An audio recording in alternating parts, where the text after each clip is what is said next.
Hello మామా, welcome to your YouTube channel movie sites. Vijay Sethupathi గారిది కొత్త మూవీ రిలీజ్ అయిందని ఎంతమందికి తెలుసు? ఇది ఎప్పుడు పెట్టారు? జస్ట్ ఇప్పుడే పెట్టాం సార్. స్ట్రాంగ్ బి ఎక్కువ బజ్ కూడా లేకుండా చాలా లిమిటెడ్ ప్రమోషన్స్ తోనే రిలీజ్ అయింది. మూవీ నేమ్ వచ్చేసి సార్ మేడం. సో ఇప్పుడు ఈ మూవీ ప్లాట్ గురించి చెప్తా. సింపుల్గా హస్బెండ్ అండ్ వైఫ్ వాళ్ళ మధ్యలో జరిగే గొడవలు, అప్పుడు వాళ్ళు ఎలా కలిసిపోతారు అండ్ ఆ గొడవలు ఎక్కడి దాకా వెళ్ళాయి అనే సింపుల్ స్టోరీ. ఓకేనా? అండ్ పర్ఫార్మెన్స్ వైజ్గా విజయ్ సేతుపతి గారు, నిత్యా మీనన్ గారు అండ్ యోగి బాబు గారు, వీళ్ళు ముగ్గురు మెయిన్ క్యారెక్టర్స్. సో మూవీ ఒక ఇన్సిడెంట్ మార్నింగ్ స్టార్ట్ అయ్యి ఈవినింగ్ ఆర్ నైట్కి ఎండ్ అయిపోతుంది సినిమా. మధ్యలో జరిగే ఫ్లాష్ బ్యాక్లు, ఆ తర్వాత బ్యాక్ స్టోరీలు ఏంటి అని కంప్లీట్గా చూపిస్తారు మనకి. సో నేను మూవీ చూసాక ఈ రివ్యూని ఎక్కువ లాగాలి అనుకోవట్లేను, మూవీ లాగినట్టు. సో ఇప్పుడు ఒక హస్బెండ్ అండ్ వైఫ్ పర్సనలీ ఎలా ఉంటారు అండ్ అత్త కోడల పోర్ ఎలా ఉంటుంది అండ్ ఆ చిన్న చిన్నవన్నీ ప్రాపర్గా చూపించారు. చాడీలు ఎలా చెప్పుకుంటారు, తోడుకోడలు వస్తే ఎలా ఉంటుంది, ఇవన్నీ చూపించారు. కానీ టూ లౌడ్, ఎంత అంటే అరుస్తున్నారు భయ్యా, అమ్మమ్మమ్మమ్మమ్మా. ఓకే క్యారెక్టర్ అంతే, ఒప్పుకుంటా, కాదు అనట్లేను, కానీ టూ లౌడ్ అనిపించింది నాకు, మామూలు లౌడ్ కాదు. దట్టు మీకు ఇంకో విషయం చెప్పాలి, రివ్యూ కాకుండా పీవీఆర్లో కూర్చున్నా, ఇది నా రో, ముందు ఇంకో రో ఉంది. ఈ సీట్ దగ్గర నుంచి ఈ సీట్ వరకు ఒక 8 మంది కూర్చున్నారు, ఒకటే గ్యాంగ్.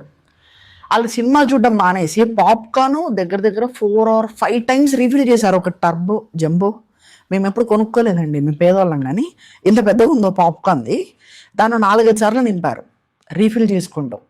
తింటున్నారు, మాట్లాడుతున్నారు, నీళ్ళు తాగుతున్నారు, తింటున్నారు, మాట్లాడుతున్నారు, నీళ్ళు తాగుతున్నారు, ఇదే పనాలు. సినిమా చూడలే, ఏం చూడలే.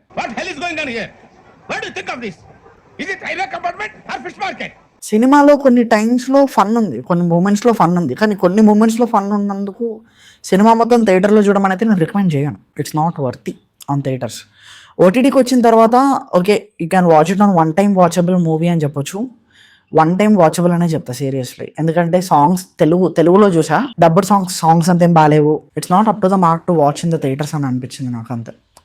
సో పర్ఫార్మెన్స్ వైజ్గా బాగుంది, everyone did their well part. Baba Bhaskar కూడా ఉన్నారు అండ్ అందరూ. మ్యూజిక్ బై సంతోష్ నారాయణ గారు, సాంగ్స్ బాగానే ఉన్నాయి.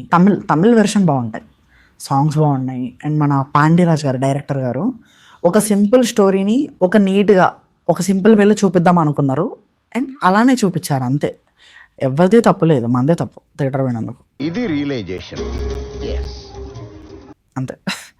So it's a OTT watch movie. I mention to not watch in theatres, ఎందుకంటే ఆల్రెడీ మనం ఇంట్లో మీకు చిన్న లాజిక్ చెప్తా.